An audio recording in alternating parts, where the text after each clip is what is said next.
Arrivé cet après-midi à Paris du président de la République Ibrahim Boubacar Keïta au cours de cette visite d'État de 48 heures placée sous le signe de renforcement de l'amitié franco-malienne, le chef de l'État aura des entretiens avec de nombreuses personnalités françaises dont le président François Hollande. Deux meilleures données pour une meilleure vie, c'est le thème de la deuxième édition de la Journée mondiale de la statistique célébrée ce matin à Bamako à travers une cérémonie riche en couleurs. Lancement hier lundi à Sikasso des travaux de renforcement de l'adduction en eau potable dans les villes de Kay, Kati, Koutiala et Sikasso. Au cours de ces travaux, financés par le Royaume du Danemark dans le cadre du projet d'appui d'anneaux suédois et le projet sectoriel eau assainissement, s'élève à plus de 5 milliards de francs CFA. Merci de choisir nos programmes. Bonsoir et bienvenue au journal. Le départ du président de la République Ibrahim Boubacar Keïta à Paris pour une visite d'État en France. Le président Ibrahim Boubacar Keïta, comme vous l'apercevez sur ces images, a été accompagné à son départ par plusieurs personnalités. Il est prévu, au cours de cette visite d'État, la tenue de la conférence de Paris sur la relance économique malienne et aussi des entretiens avec plusieurs personnalités françaises. Le président Ibrahim Boubacar Keïta, accompagné de son épouse, a donc quitté Bamako ce matin pour Paris, où il effectuera une visite d'État de 48 heures, visite au cours de laquelle le chef de l'État rencontrera d'importantes personnalités françaises, dont le président François Hollande. Le chef de l'État Ibrahim Boubacar Keïta, à son départ ce matin à l'aéroport international de Bamako-Sénou, pour une visite d'État de 48 heures en France. Le président de la République a donc quitté Bamako ce matin pour Paris. Il a accompagné à l'aéroport international de Bamako-Sénou par plusieurs personnalités. Le chef de l'État est accompagné de son épouse pendant cette visite d'État de 48 heures en France.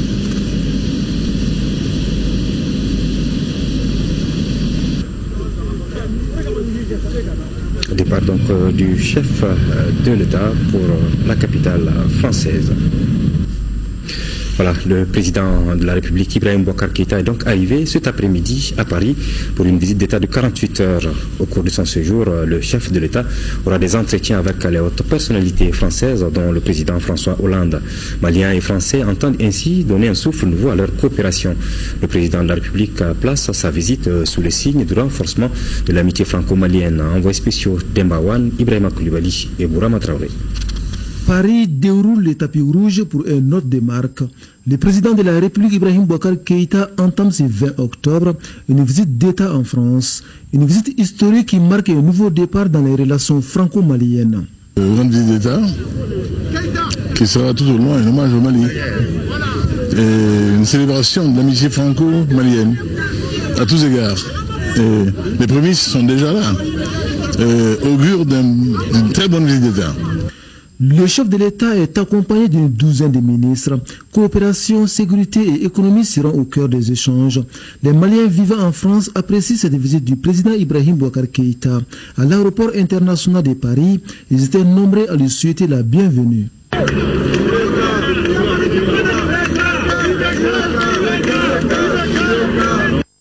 Voilà l'arrivée du chef de l'État cet après-midi donc dans la capitale française. Le programme de la visite d'État du président de la République Ibrahim Boubacar Keïta est très chargé. Demain, à l'Arc de Triomphe, le chef de l'État, accompagné de son épouse Keïta Aminata Maïga, déposera une gerbe de fleurs sur la tombe du soldat inconnu. Suivra la descente des Champs-Élysées, accompagné de la grande escorte. Ibrahim Boubacar Keïta se rendra ensuite au Sénat. Il aura droit aux honneurs militaires avant d'avoir un entretien, puis un déjeuner avec le président du Sénat français dans l'après-midi. Le président de la République et son homologue français François Hollande auront un tête-à-tête suivi d'une conférence de presse. Hollande offrira dans la soirée un dîner d'État à son invité de marque. Également au programme de demain, un entretien d'Ibrahim Boubacar Keïta avec le Premier ministre Manuel Valls et une visite à la Sorbonne. Et puis l'ORTM ouvrira à partir de demain dans l'édition de 20h une page spéciale consacrée à la visite d'État du président de la République en France. Une page spéciale que vous retrouverez tous les soirs jusqu'à la fin de cette visite d'État. Suite du séjour rwandais du Premier ministre Modibo Keïta, la délégation malienne a visité le musée du génocide, un lieu abritant une fosse commune où reposent plus de 259 000 victimes du génocide. Le chef du gouvernement a auparavant été reçu en audience par le président Paul Kagame. Au menu des échanges, les relations d'amitié et de fraternité entre le Mali et le Rwanda. Il a été aussi question du sommet Transform Africa, compte rendu de nos envoyés spéciaux Nyanya Aliou Traoré et Sidi Modibo Keïta. C'est dans le quartier de Uruwiro, à Kigali, que le président rwandais a reçu avec cordialité le premier ministre malien. Les deux hommes se retrouvent encore quelques mois seulement après la signature de l'accord de paix tenu à Bamako. Modibo Keïta était porteur des messages du chef de l'État Ibrahim Boubacar Keïta à son homologue du Rwanda. Nous avons noté avec une grande satisfaction que le Rwanda a apporté un soutien de taille au Mali, au moment où le Mali traversait une grande crise, au moment où le Rwandais présidait le Conseil de sécurité des Nations Unies. Bien, ce pays a apporté un soutien extraordinaire au Mali dans le sens de la préservation de son unité et de son intégrité territoriale. Nous avons rappelé également la grande satisfaction du peuple du Mali quand le président Kagame a fait le déplacement à Bamako pour assister et à la signature de l'accord pour la paix et la réconciliation au Mali. Les deux personnalités ont bien sûr parlé du sommet sur les nouvelles technologies de la communication qui se tient actuellement dans le pays. À entendre le chef du gouvernement, l'Afrique trouvera son salut dans le e-développement. C'est pour réduire la marge de la pauvreté, pour faire en sorte que le maximum d'Africains puissent accéder à une vie décente. Et nous pensons qu'aujourd'hui, les nouvelles technologies offrent une opportunité à nul autre pareil. Après la rencontre avec le président Kagame, la délégation s'est rendue au musée du génocide. Pour qui, connaissant l'histoire du Rwanda, d'après le chef du gouvernement, il est impossible de venir dans ce pays sans s'imprégner de son histoire. Une histoire lourde mais significative qui doit surtout servir de leçon à toute communauté qui aspire pour la paix. Ce musée, aujourd'hui, nous met en présence de nous-mêmes, l'homme en présence de son destin. Mais nous met en présence de l'équilibre qu'il faut établir entre la part d'humanité que nous avons et la part de l'animalité que nous avons.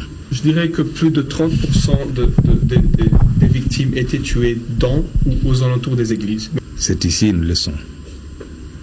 Après avoir subi de tels traumatismes, vécu des scènes d'une horreur sans précédent, que le peuple rwandais puisse se réconcilier, se regarder dans les yeux. C'est une leçon de grande portée. Avant de quitter ce lieu de recueillement, Modibo Keïta a signé le livre d'or du musée. Il a ensuite déposé une gerbe de fleurs devant la fosse commune des milliers de victimes du génocide. Voilà, c'était donc là le compte rendu de nos envoyés spéciaux Nyanya Aliou Traoré et Sidi Modibo Dambélé. Ici à Bamako, l'ambassadeur de la République fédérative du Brésil au Mali a été reçu ce matin en audience par le président de l'Assemblée nationale. Son Excellence M. João Alberto Durado Quintaé et l'honorable Issaka Sidibé ont échangé sur la coopération et les relations entre nos deux pays. L'ambassadeur brésilien a sa sortie d'audience au micro de Mamourou Sidibé.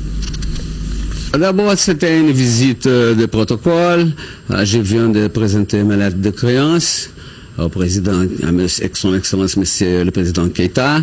Et ensuite, il faut vraiment connaître faire des connaissances avec son Excellence, le Président de l'Assemblée. Pour nous, c'est un honneur, vraiment. Et nous espérons que toutes ces entrevues de haut niveau vont être d'une certaine façon aider le développement conjoint des deux pays. Sur le camp politique, les relations sont très bonnes. Nous sommes d'accord dans presque tous les grands sujets internationaux. Et en particulier, nous avons une relation bilatérale qui ne cesse d'être dynamique. Par exemple, nous avons développé la coopération horizontale, sud-sud avec les Mali sur le plan agricole, principalement dans le cas de cultifs du maïs et du coton et des autres cultures accessoires à ces deux produits. Et nous avons réussi à développer des semences qui supportent la chaleur. Et donc, ça nous donne des technologies, ça nous apporte des possibilités de développer un vrai échange de technologies avec les Mali. Nous avons appris beaucoup parce que la coopération, c'est toujours une voie de chemin. Journée mondiale de la statistique, le Mali a célébré l'événement ce matin à travers une cérémonie riche en couleurs au CICB. Démontrer l'importance des statistiques dans le développement d'un pays, c'est l'idée qui a prévalu à l'institution de cette journée par les Nations Unies. Elle est célébrée tous les 5 ans et pour cette deuxième édition, les acteurs ont choisi le thème des meilleures données pour une meilleure vie. Sira Batili.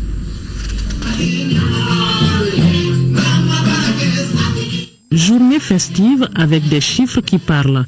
Les statistiques se fêtent dans le monde pour la deuxième fois. Elles sont peu médiatisées, pourtant ce sont elles qui servent de référence pour la mise en route des programmes d'un pays. Par exemple, les comptes économiques ou encore la démographie. Les statistiques nous indiquent que les Maliens sont actuellement au nombre de 14 millions. La Journée mondiale de la statistique, instituée par les Nations Unies et célébrée tous les 5 ans, a donc sa raison d'être. Sans données de qualité, il n'y a point de développement. Au Mali, la deuxième journée mondiale de la statistique est célébrée au cours de la première année de mise en œuvre du deuxième schéma directeur de la statistique. Son plan d'action identifie les activités devant nous permettre de disposer d'un système statistique national à même de satisfaire les besoins en données statistiques nécessaires à la gestion du développement économique et social. Une fois les programmes mis en œuvre, les statistiques fiables et à jour sont indispensables pour évaluer de façon régulière leurs performances. Les États africains doivent donc veiller à la qualité des données en mettant l'accent sur l'analyse avant diffusion. C'est la conviction de l'organisation sous-régionale chargée de la statistique, Afristat, qui s'engage. En ce qui concerne le Mali, Afristat poursuivra son appui technique à la mise en œuvre du schéma directeur de la statistique et veillera particulièrement à l'utilisation des nomenclatures d'activités et de produits révisés, à l'appropriation des derniers outils d'analyse et de suivi de la conjoncture et de la prévision économique, pour ne citer que cela. Partenaires techniques et associations professionnelles du secteur, tous ont rappelé l'importance des statistiques dans le développement à travers la gestion du développement et le renforcement de la gouvernance. L'État en est bien conscient selon le ministre de l'Aménagement du Territoire, ce qui explique ces réformes. On peut noter la transformation de la Direction nationale de la statistique et de l'informatique en Institut national de la statistique. La création d'un centre de formation professionnelle en statistique et l'adoption en Conseil des ministres du 30 septembre 2015 d'une nouvelle loi régissant les statistiques publiques et d'un décret fixant l'organisation et les modalités de fonctionnement du Conseil national de la statistique. Sketch, projection de films, tous les moyens étaient utilisés pour mieux expliquer la statistique à l'assistance. Une sensibilisation qui va d'ailleurs s'étendre sur une semaine. La riche production statistique couvrant tous les domaines sera ainsi dévoilée au grand public. Les responsables du ministère de la Santé et de l'Hygiène publique ont tenu cet après-midi un point de presse dans la salle de conférence du département. Le point était à l'ordre du jour de cette rencontre, la situation de la maladie à virus Ebola et la fièvre de la vallée du Rift. Pour ce qui concerne la fièvre Ebola, notre pays ne connaît aucun cas depuis le 18 janvier 2015. Quant à la fièvre de la vallée du Rift, elle est une maladie des ruminants transmissible à l'homme et qui sévit actuellement en Mauritanie. Nous retrouverons au cours de cette édition le compte-rendu de Lamine Keita. Présent le contenu de ce communiqué de la direction générale du centre hospitalier universitaire du Point G. La direction générale du CHU du Point G porte à la connaissance de tous les prescripteurs et usagers que le scanner de l'hôpital est bien fonctionnel, contrairement aux rumeurs persistantes et non fondées sur une prétendue panne. Les examens ont lieu tous les jours ouvrables et pour toute information complémentaire, s'adresser au bureau des entrées de l'hôpital au numéro suivant 20 22 50 02 20 22 50 03. La protection civile du Mali et l'Organisation internationale de la protection civile se donnent les mains avec la signature d'une convention d'assistance technique. C'est dans ce cadre que la Direction nationale a reçu un important lot de matériel pour la gestion de ces situations d'urgence de protection des populations. La remise de matériel s'est déroulée en présence du ministre de la Sécurité et de la Protection civile, Adama Coulibaly. Voici certains de ces matériels remis à la Direction nationale de la protection civile.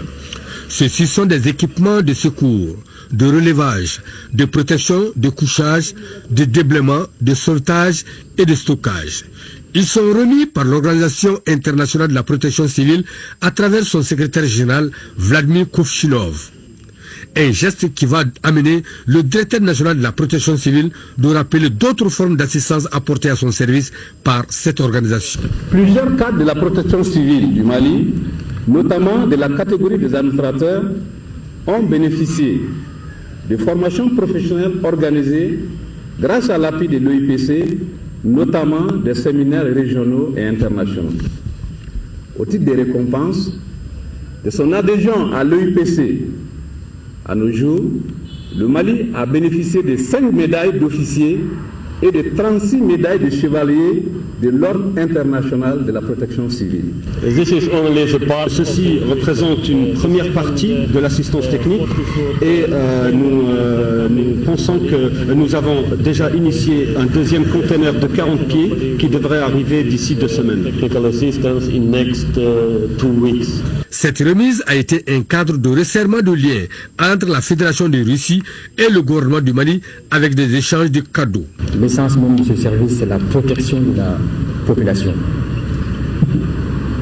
Et celui qui aide ceux qui sont chargés d'assurer cette protection-là, nous considérons que la personne aide directement la population malienne. Nous sommes conscients que notre pays fait face régulièrement à des catastrophes. Nous sommes conscients que vous nous avez toujours accompagnés. Encore une fois, merci pour cela. Et nous restons disposés à travailler avec vous. L'Organisation internationale de la protection civile date de 1972 et notre pays est membre depuis 1974. Plus de 5 milliards de francs CFA seront investis pour plus de bénéficiaires des services d'eau potable dans les villes de Kay, Kati, Koutiala et Sikasso en 2016. Les travaux de renforcement de l'adduction en eau potable de ces villes ont été lancés hier lundi à Sikasso. Ils seront financés par le Royaume du Danemark dans le cadre du projet d'appui dano-suédois et le projet sectoriel eau assainissement. La cérémonie de lancement était présidée par le ministre de l'Environnement, de l'Assainissement et du Développement durable, assurant l'intérim de celui de l'énergie et de l'eau. Compte rendu de Seko Konaté. Par la pose de cette brique, le ministère de l'Énergie et de l'eau, à travers la Société malienne de patrimoine de l'eau potable, SOMAPEP SA, lance ainsi les travaux de renforcement de l'adduction en eau potable des villes de Kay, Kati, Koutiala et Sikasso. Un chantier qui constitue une réponse à un besoin accru en eau de ces villes en pleine expansion.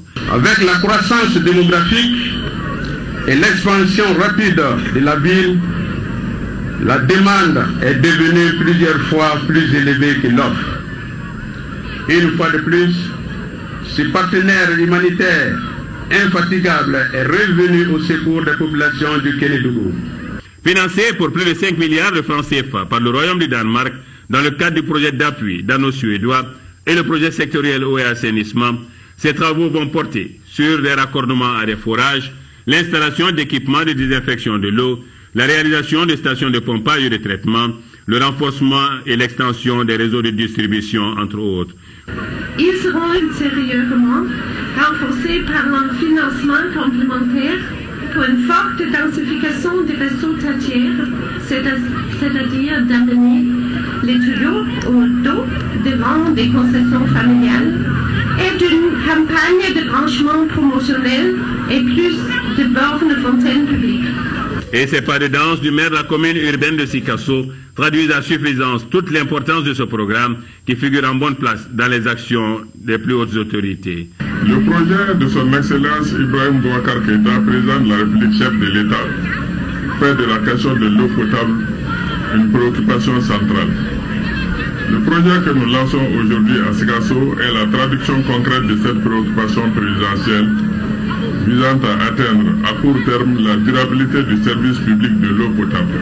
La présentation des plans du chantier, la visite de la station de pompage de Sikasso et le chantier en démarrage de Misirikoro, soutenus par les groupes d'animation, ont aussi été des moments forts de cette cérémonie. Les travaux durent 16 mois. Signature d'un contrat relatif à l'exécution du projet éducatif à Zumaïra dans le cercle de Ségou entre le Japon et l'ONG AMPS. L'AMPS, qui est une association malienne pour la promotion économique et sociale, s'occupe du bien-être de la commune de Massala à Ségou. L'intervention du Japon pour le projet s'élève à 45 millions de francs CFA environ. Mariam Sagar.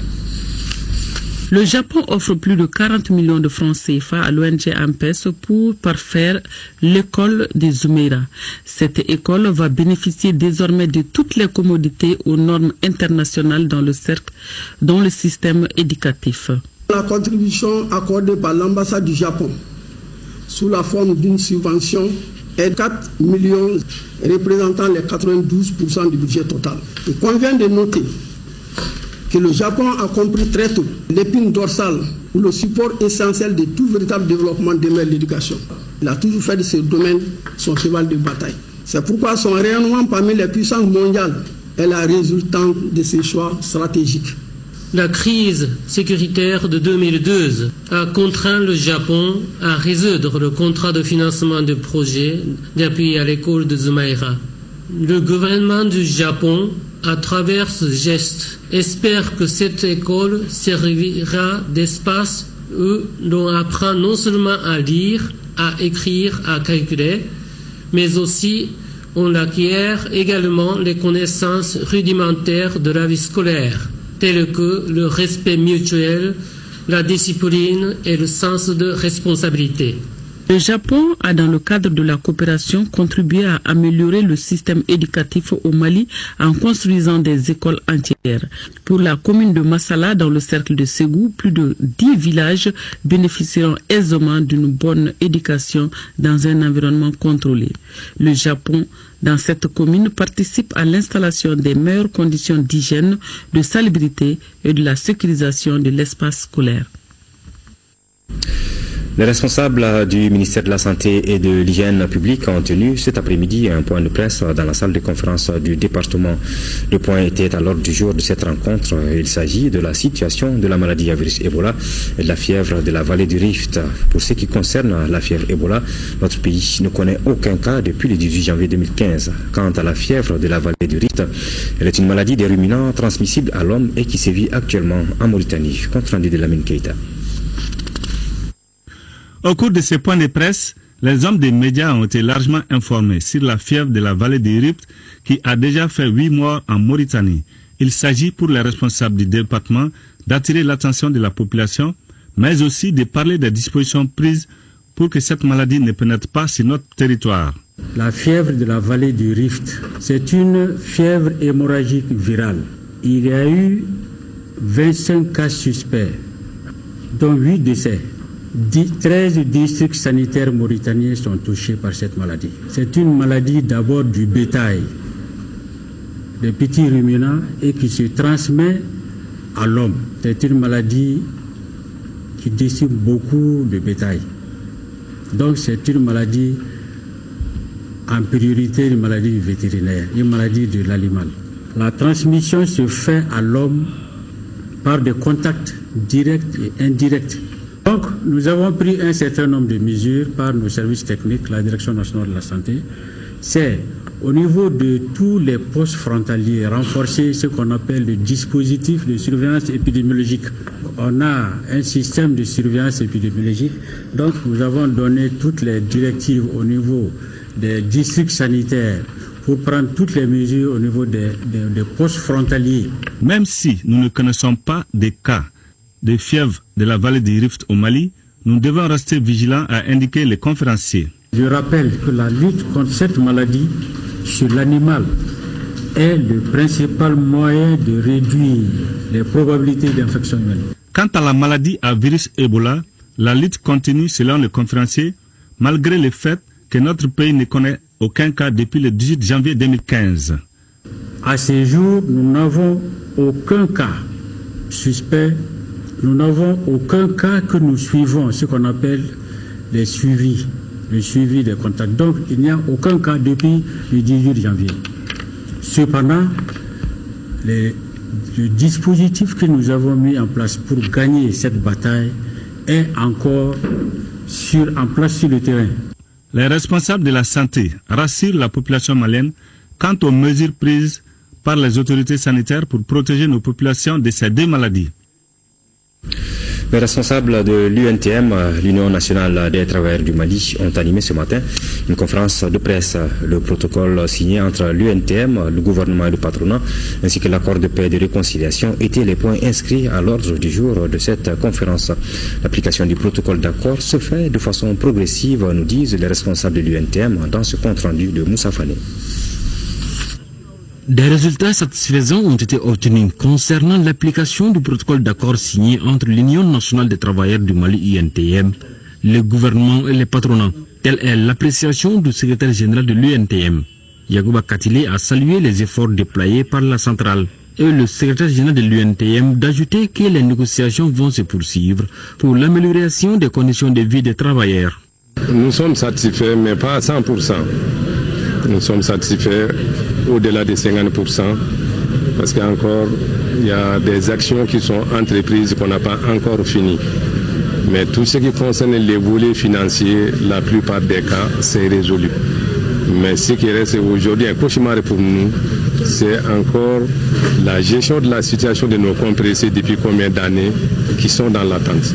C'est la gestion également des partants volontaires qui ne sont pas responsables des problèmes qu'ils ont vécus et qu'aujourd'hui l'État étant une continuité, l'État doit pouvoir vraiment vider ces questions-là pour vraiment l'intérêt de l'ensemble des parties sur la question. Il a également été question de l'accord pour la paix et la réconciliation. Pour le secrétaire général de l'UNTM, cet accord constitue un point de départ pour construire l'essentiel. Nous sommes une organisation qui construit, mais pas une organisation qui détruit. S'il y a déjà un accord, nous pensons que c'est un soubassement. À partir de ça, nous pouvons construire l'essentiel. Donc nous pensons qu'arrivé à ce moment décisif, nos préoccupations seront prises en compte pour gérer, pour intégrer en tout cas dans l'élaboration de ces différents textes-là pour faire avancer le pays. L'UNTM souhaite aussi l'évaluation des entreprises publiques privatisées, ce qui permettra à l'État de faire le point de la situation de ces sociétés et de savoir si ces entreprises sont rentables ou non, a conclu le conférencier Yagouba Katile. Actualité hors de nos frontières. Au Canada, Stephen Harper, au pouvoir depuis une décennie, a perdu les élections législatives canadiennes hier lundi 19 octobre. Le Parti libéral du Canada a même obtenu la majorité absolue au Parlement. Depuis son fief de Calgary dans l'Ouest, le Premier ministre sortant a félicité Justin Trudeau qui a mené les libéraux à la victoire face au Parti conservateur. À 43 ans, Justin Trudeau va devenir l'un des plus jeunes chefs de gouvernement de l'histoire du Canada. Au plan national, l'UNICEF et ses partenaires, en collaboration avec le ministère de l'Éducation nationale, ont procédé dans la cité des Askia au lancement du projet de l'éducation pour la consolidation de la paix en faveur des régions de Tombouctou et Gao. Ce projet, déjà en cours, a permis l'ouverture de plus d'une centaine de centres de stratégie de scolarisation accélérée au bénéfice de plus de 4500 enfants dont la scolarité a été perturbée suite à la crise que le pays a connue. Bouakar Bablé Touré. Ce projet de l'éducation pour la consolidation de la paix en faveur des régions de Tombouctou et Gao, qui vient d'être lancé au profit de la cité des Askia, vise des objectifs, à savoir la réintégration de 4500 enfants à une éducation de qualité dans un environnement favorable à la paix, la participation active des enfants aux activités de promotion, de cohésion sociale et de culture de la paix en milieu scolaire. Il est une initiative de l'UNICEF en collaboration avec le ministère de l'Éducation nationale. C'est avec satisfaction qu'on est là aujourd'hui devant des enfants qui semblaient être perdus et qui puissent trouver une lueur d'espoir pour pouvoir s'intégrer dans la vie. L'école, c'est la source du savoir et le savoir, c'est l'arme de la vie. Nous souhaiterons troquer toutes les armes par le savoir. Avec la crise, nous avons beaucoup perdu. De 2012 à maintenant, beaucoup de nos écoles sont fermées. Des enfants dont un des droits fondamentaux est d'aller à l'école l'ont perdu. Aujourd'hui, ces enfants qui sont là sont l'avenir de demain, mais ne seront à hauteur de mission que lorsqu'ils seront bien formés. Et nous, adultes, nous avons aujourd'hui cette responsabilité-là. Pour l'atteinte de ces objectifs, 150 centres de stratégie scolarité accélérée, dont 100 pour la région de Gao et 50 pour celle de Tombouctou, ont été ouverts. Pour la 7e région, 3000 enfants dont la scolarité a été perturbée suite à la crise sont concernés. Cette semaine a été la semaine de l'éducation. Et finalement, je pense que les adultes ont compris que seule l'éducation peut amener la paix que nous cherchons. Sur tous les slogans, on parle d'éducation et paix. Je pense qu'avec les armes que déjà les adultes détiennent, c'est maintenant avec les livres et les cahiers qu'on peut retrouver ça. Pour la concrétisation de ce projet, l'apport des partenaires de l'UNICEF, à savoir les ONG World Education, Sahel Études Action pour le Développement SIAD et l'aide à l'enfance du désert et du Sahel AIDS a été déterminant. Une mission conjointe des responsables du projet Changement climatique et ses partenaires du PNUD et du Fonds pour l'environnement mondial a sillonné dimanche à la localité de Sinzana. L'objectif de la mission était d'évaluer les activités menées par le projet. Kandesila. À Sinzana, cette mission conjointe composée des responsables du projet Améliorer la capacité d'adaptation et la résilience face au changement climatique dans le secteur agricole et de ses partenaires, notamment le PNUD, le Fonds mondial pour l'environnement et le gouvernement canadien, a successivement visité la plateforme multifonctionnelle avec un champ solaire à Tongo. Une plateforme est réalisée au profit des femmes de la localité.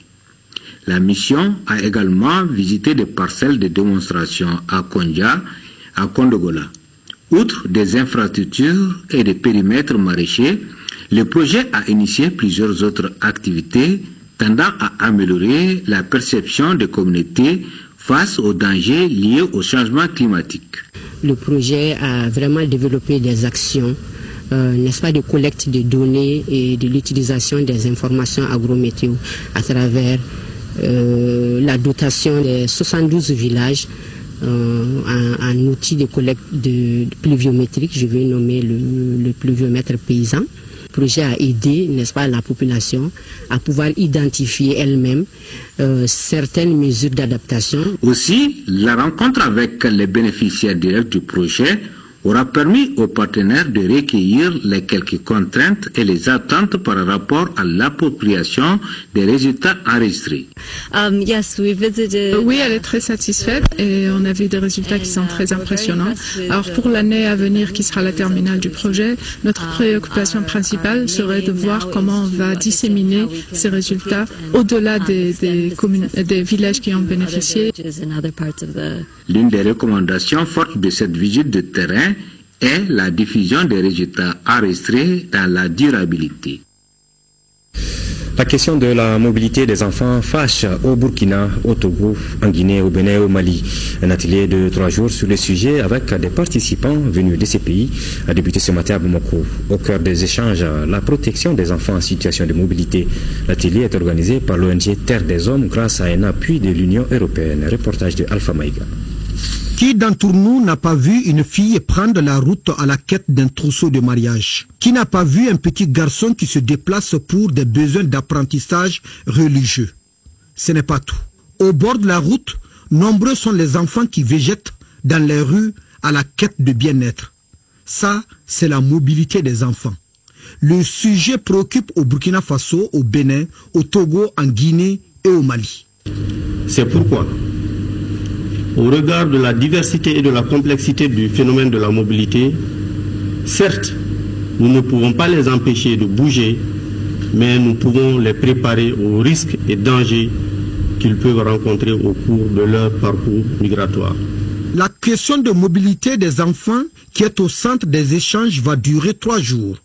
C'est à travers un projet qui s'articule autour de 3 axes. Une présence auprès des enfants migrants de Mopti, particulièrement les filles domestiques, et une valorisation et une amélioration des réponses communautaires.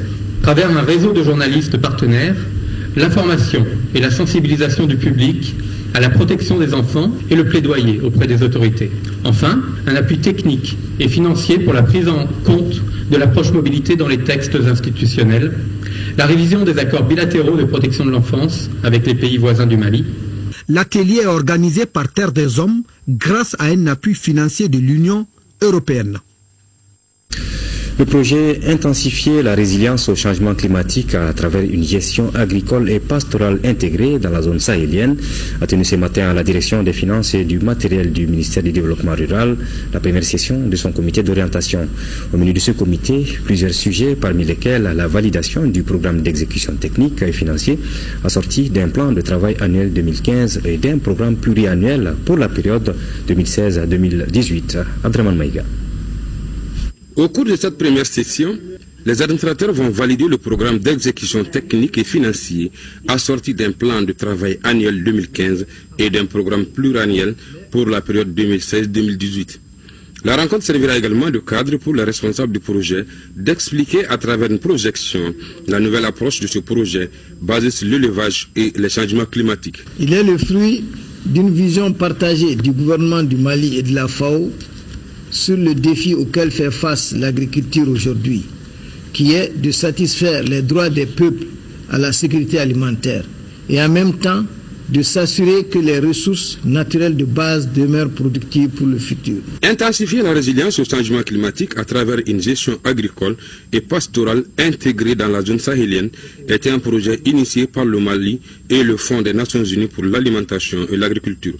Son objectif est de rehausser la capacité des filières agro-pastorales du Mali à faire face au changement climatique. Il s'agit en termes clairs à travers ce projet, lancé en juillet dernier, de permettre au secteur de l'élevage de jouer tout son rôle dans le développement socio-économique de notre pays, et cela dans un contexte de changement climatique. Il s'agit d'intégrer de façon cohérente et durable le pastoralisme et les autres activités rurales dans un cadre organisé de gestion de l'espace rural et d'exploitation. Ceci pour taire également les conflits intempestifs entre les producteurs, oui, une coexistence paisible, tant recherchée, qui servira sans doute de levier le meilleur pour asseoir les bases durables de la politique de décentralisation du Mali. Pour atteindre ces objectifs, la première année de ce projet sera consacrée à l'exécution d'un certain nombre d'activités. Entre autres, la réalisation des approches centre-école agro-pastoralisme auprès de l'Agence pour l'environnement et le développement durable, la promotion et la diffusion de la charte sur le pastoralisme et la création d'un site web pour le projet. Proposer une centaine de variétés de semences hybrides de maïs aux paysans afin de leur permettre de faire des choix.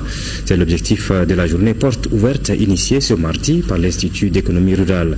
Cette journée a concerné des parcelles d'expérimentation du Centre régional de recherche agronomique de Sotuba. Reportage de Nounou Sissoko. Les chercheurs du programme maïs de l'Institut d'économie rurale IER sont à pied d'œuvre pour la mise à disposition de semences hybrides de maïs aux producteurs. C'est ce qui explique la visite de parcelles d'expérimentation au Centre régional de recherche agronomique de Sotuba. On a au moins une centaine d'hybrides. On a fait cette journée porte ouverte là pour permettre aux paysans de faire leur choix. Et pourquoi une centaine d'hybrides? Parce que ces hybrides-là ont différents cycles. Il y a des cycles tardifs, il y a des cycles demi-tardifs et puis il y a des cycles précoces. Donc selon les préférences des paysans, ils vont choisir en fonction de leur choix. Les semences de maïs proposées, de par leur diversité, présentent aussi des spécificités. Quand on développe un hybride, l'hybride doit dépasser au moins les variétés améliorées de plus de 20%. Qu'est-ce que cela veut dire? Un chercheur qui développe un hybride, le rendement doit être aux environs de 7 à 8 tonnes, sinon au-delà. À la différence des variétés améliorées, comme on dit souvent les variétés améliorées, il faut 5 sacs à l'hectare. Mais avec les hybrides demandent plus. Parce que plus, si vous voulez voir la performance d'un hybride, il faut aller jusqu'à 7, sinon à 8 sacs à l'hectare.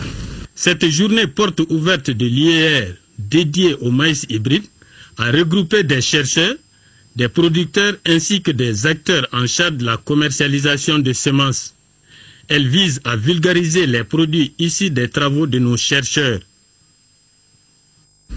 Près de 25 millions de francs CFA, c'est la valeur de matériel et équipements maraîchers remis hier lundi à 14 producteurs de la commune rurale de Sanankoroba. Le don est de l'ONG, Association Conseil pour le développement Nietasso, ses partenaires Cives Mundi et la coopération espagnole. Reportage de Fadel Keita.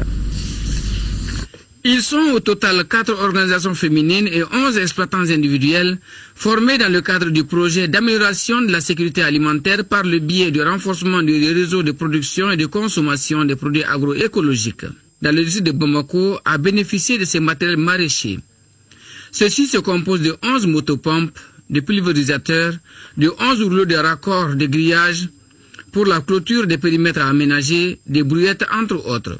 Pour l'ONG Association Conseil pour le développement Nietasso, chargée de la mise en œuvre du projet, l'appui permet aux bénéficiaires de mettre en pratique les notions apprises dans le domaine de l'agriculture écologique. Nous avons tenté de mettre ce projet en place pour former et encadrer 15 producteurs dans la production de produits agroécologiques pour alimenter la population de Bamako en produits d'origine agroécologique. C'est des produits en général qui n'utilisent pas, dont la production n'utilise pas d'engrais chimiques, ça utilise l'engrais organique seulement. Le projet est financé par la coopération espagnole pour un montant d'environ 112 millions de francs CFA. La coopération espagnole intervient depuis les années 2000, spécialement les années 2007, en appuyant la population, spécialement la population rurale, dans le secteur de développement rural. Donc dans ce cadre, on est en train de d'appuyer la population pour la mise en marche des périmètres agricoles, familiales, à partir desquels on pourrait avoir une meilleure production. Le maire délégué de Banankoro, les bénéficiaires et les notables de Satnebougou se réjouissent des matériels offerts aux maraîchers de la commune de Sanankoroba. Avec cet appui matériel, ça va nous permettre de mieux produire et de subvenir à nos besoins journaliers. Un des buts visés par le Centre sahélien de formation et de recherche agroécologie agrobiologie de l'ONG Accord et ses partenaires est de donner plus de visibilité au projet. Ils entendent également mettre en place un réseau fiable de distribution et de commercialisation des produits issus de l'agriculture écologique dans les zones d'intervention du projet. Lancement le week-end passé au Bankoni, en commune 1 du district de Bamako, des travaux de construction de 15 forages et d'une vingtaine de puits à grand diamètre. Le coût des réalisations est estimé à 180 millions de francs CFA. Cette initiative de l'ONG Al-Farouk s'inscrit dans le cadre du mois de la solidarité et de la lutte contre l'exclusion. Compte rendu de Sogona Kamisoko. Bientôt fini la corvée pour les habitants de Bankoni en commune 1 du district de Bamako, car ils n'auront plus à parcourir un long trajet pour s'approvisionner en eau potable. L'ONG Al-Farouk vient de lancer les travaux de construction de 15 forages et une vingtaine de puits à grand diamètre à Bankoni. Ces forages vont nous coûter à 180 millions de francs CFA. Les dits forages sont financés avec une fondation qui s'appelle Cheikh Sani Boun Abdallah, qui réside en Qatar, qui a pris en tiers toutes les forages. Recevoir ces forages nous comble de joie et de bonheur. Grâce à la bonne gestion du forage que vous avez réalisé à Sikoro Surakabougou sur la colline, nous avons pu faire un second point d'eau à environ 250 mètres plus bas, dont la remise a été faite le 8 mars passé. Ces réalisations en faveur des personnes en situation difficile s'inscrivent dans le cadre du mois de la solidarité et de lutte contre l'exclusion. Le mois de la solidarité et de la lutte contre l'exclusion trouve sa pleine expression dans ce que nous sommes capables de concevoir et de réaliser pour faciliter l'accès aux services sociaux de base des groupes cibles. C'est dans ce cadre que se situe cette cérémonie de remise des forages au district de Bamako, combien importante. Le choix de Bankoni, selon le directeur de l'ONG Al-Farouk, s'explique non seulement par le fait que c'est l'un des quartiers les plus peuplés de Bamako, mais aussi de par sa position géographique. Les travaux de la quinzaine autour des manuscrits anciens du Mali ont pris fin le week-end à l'Institut français. Les organisateurs ont profité de l'occasion pour faire le bilan des 2 semaines d'intenses réflexions autour des manuscrits anciens du Mali. La satisfaction était au rendez-vous, nous confie Magamfi Konaté. Les villes de Gao, Ségou, Sikasso, Tombouctou et Bamako ont été plongés pendant 2 semaines dans l'univers des manuscrits anciens. Un événement au relan de surprises agréables. À Ségou, un trésor de plusieurs centaines d'années a été découvert dans la famille Djiré. Vraiment, c'est une grande satisfaction. Surtout que moi, j'étais à Ségou. Tous les notables, tous les détenteurs de manuscrits de Ségou étaient là. Tellement que je suis très content des gens de Ségou. Il y a une grande famille Djiré qui m'a montré sa bibliothèque qui est remplie de manuscrits. Pas directement, j'ai pris une décision avec mes partenaires qu'on va l'aider tout de suite. Dans ces mois même, on va construire sa bibliothèque. Pour le partenaire français, la moisson a dépassé la promesse de fleurs. L'intérêt suscité autour des manuscrits a franchi les frontières estimées. Je suis très heureuse de voir à quel point, enfin, on a entendu parler des manuscrits anciens du Mali au grand public, qu'il y a eu énormément d'échanges, de rencontres, qu'il y a eu du public à tous les événements, que les médias ont vraiment bien relayé, j'en remercie. En cette période de vache maigre en matière de tourisme, le ministère de la Culture, de l'Artisanat et du Tourisme s'en tire également à très bon compte. Des activités comme celle-ci permettent au plus grand nombre, à la population, d'accéder aux manuscrits et surtout de connaître ce que ces manuscrits constituent comme valeur au plan culturel, au plan scientifique, au plan de la connaissance et de l'information d'une manière générale. Citant Ali Farka Touré, le ministre du Culte rappelle que Tombouctou, de par la diversité de ses trésors, abrite le centre du monde. Nous avons des manuscrits qui parlent de l'affranchissement, des manuscrits qui nous parlent poésie du thé, des manuscrits qui nous parlent le plan de la mosquée de Médine, il est retrouvé. Autant de merveilles conservées, je ne dirais pas cachées, mais conservées dans ces manuscrits. Ce que Tombouctou nous livre à travers cette exposition, c'est l'égalité des hommes. C'est Tombouctou, expression d'une écriture arabe, d'une culture arabe, mais Tombouctou, expression d'une culture de liberté, d'égalité. Et Tombouctou, c'est le monde dans sa pluralité. L'exposition Paroles de sagesse a permis d'exhumer les trésors de notre identité et de nos savoirs anciens. Il appartient à chacun, en ce qui le concerne, de maintenir la torche allumée. À présent, ce message de condoléances de son Excellence M. Ibrahim Boubacar Keïta, président de la République, chef de l'État, suite au décès de Cheikh Oumar Soumano, président du Recotrad. Le dimanche 18 octobre dernier, alors qu'il se trouvait au Maroc pour y subir des examens médicaux, Cheikh Oumar Soumano a été arraché brutalement à l'affection des siens et de la nation malienne tout entière à l'âge de 68 ans. En cette douloureuse circonstance, je voudrais, au nom du peuple du Mali, du gouvernement, de l'ensemble des institutions et aux miens propres présenter mes condoléances attristées à la famille Soumano ainsi qu'au Nyamakala du Mali qui pleure une de leurs figures emblématiques. Je prie Allah le tout miséricordieux qu'il accueille notre défunt frère en son paradis. D'un commerce particulièrement agréable et fidèle à la République en toutes circonstances, Cheikh Oumar Soumano laisse à la postérité l'image d'un griot moderne, sans jamais renier ni ses origines ni ses fonctions sociales. Il a œuvré avec enthousiasme à revaloriser la participation des communicateurs traditionnels à l'effort de construction nationale. À ce titre et en ses qualités de membre du Conseil national de la société civile et de président du réseau des communicateurs traditionnels pour le développement Recotrad, Cheikh Oumar Soumano était un habitué des cérémonies officielles au cours desquelles ses interventions étaient fort appréciées. Dans la vie professionnelle, ses concitoyens se souviennent de lui comme de la vitrine du Grand Hôtel de Bamako. Il officia pendant 20 ans comme réceptionniste. Le maître de la parole qu'il fut s'essaya aussi au cinéma en jouant avec maestria le rôle des ministres dans le film Walaha du réalisateur Feu Djibril Kouyaté. Cheikh Oumar Soumano, nous perdons un amoureux du Mali, un dépositaire de la riche culture malienne et un intrépide artisan de la paix. Dors en paix. Monsieur le ministre, tes disciples sauront garder la flamme allumée. Signé Ibrahim Boubacar Keïta, président de la République. Un mot de sport avant de boucler cette édition. Retour sur nos programmes des matchs du mondial des cadets qui se déroule du côté du Chili. À partir de 23h, vous pourrez suivre en direct sur le RTM le match Chili-Nigeria. Et à cette même heure, à 23h, cette fois-ci sur TM2, vous pourrez suivre Corée-Guinée. Chili-Nigeria sur le RTM à 23h et Corée-Guinée à 23h sur TM2.